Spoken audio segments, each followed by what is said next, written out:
بسم اللہ الرحمن الرحیم۔ اللہ تبارک و تعالی جل جلالہ کی توفیق سے آج میں قرآن مجید فرقان حمید سے استفادہ کرتے ہوئے مومن کی نشانی کو بیان کروں گا، جہاں پر اللہ تبارک و تعالی جل جلالہ نے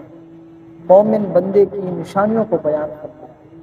اس میں سے ایک نشانی یہ بھی بیان فرمایا وَمِمَّا رَزَقْنَاهُمْ يُنْفِقُونَ، فرمایا جو ہم نے انہیں رزق عطا فرمایا ہے وہ اسی رزق سے خرچ کرتے ہیں، لوگوں کو عطا کرتے ہیں۔ یہ بنیادی نشانی تھی جو ایمان والوں کی اللہ تبارک و تعالی جل جلالہ نے اپنی لاریب کتاب کے اندر ذکر کرا۔ اور پھر دوسرے مقام پر اللہ تبارک و تعالی جل جلالہ نے فرمایا الذین ينفقون اموالهم فی سبیل اللہ، فرمایا وہ لوگ جو اللہ کے راستے کے اندر اپنا مال خرچ کرتے ہیں، فرمایا مال خرچ کرنے کے بعد ان لوگوں پر نہ احسان جتلاتے ہیں نہ انہیں بعد میں اذیت دیتے ہیں،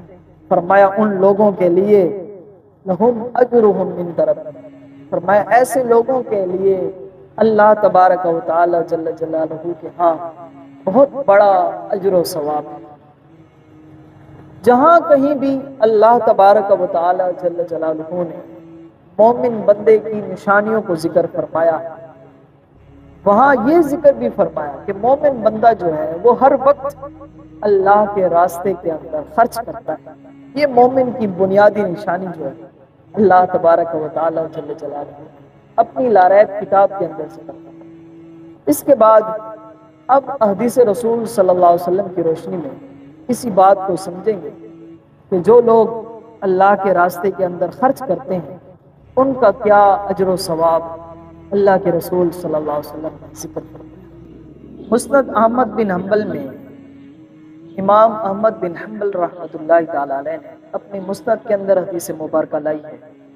اور امام حیثمی نے مجمع الزوائد کے اندر حدیث مبارکہ لائی ہے۔ اس حدیث پاک کے روایت کرنے والے حضرت عبداللہ ابن عباس رضی اللہ تعالیٰ عنہ بیان کرتے ہیں قال قال رسول اللہ صلی اللہ علیہ وسلم، فرمایا اللہ کے حبیب صلی اللہ علیہ وآلہ وسلم نے ارشاد فرمایا لیتقی احدکم وجہہ النار، فرمایا کہ تم میں سے ہر شخص کو چاہیے کہ وہ جہنم کی آگ سے اپنے آپ کو بچا لے، یہاں تک کہ ولو بشق تمر، فرمایا کھجور کے ایک ٹکڑے سے بھی صدقہ کر کے اپنی جان کو وہ جہنم سے بچا سکتا ہے تو اسے چاہیے کہ وہ اپنی جان کو جہنم سے بچا لے، جہنم کی آگ سے اپنی جان کو بچا لے۔ اب اس حدیث مبارکہ میں اللہ کے رسول صلی اللہ علیہ وسلم نے یہ حکم فرمایا ہے کہ انسان کو چاہیے کہ وہ اپنے آپ کو جہنم کی آگ سے بچاتا رہے، یہاں تک کہ وہ ایک کھجور کے ٹکڑے کا صدقہ کر کے اپنی جان کو بچا سکتا ہے تو اسے چاہیے کہ وہ اپنی جان کو جہنم کی آگ سے بچائے۔ اس سے مراد یہ ہوتا ہے کہ انسان اگر اللہ کے راستے کے اندر خرچ کرتا رہے گا اس کا ایک فائدہ یہ بھی ہے کہ وہ جہنم کی آگ سے محفوظ ہو جائے گا۔ اس حدیث مبارکہ میں یہ بیان ہے۔ اللہ تعالیٰ سے دعا ہے کہ اللہ تعالیٰ خرچ کرنے کی توفیق عطا فرمائے۔ واخر دعوانا الحمدللہ۔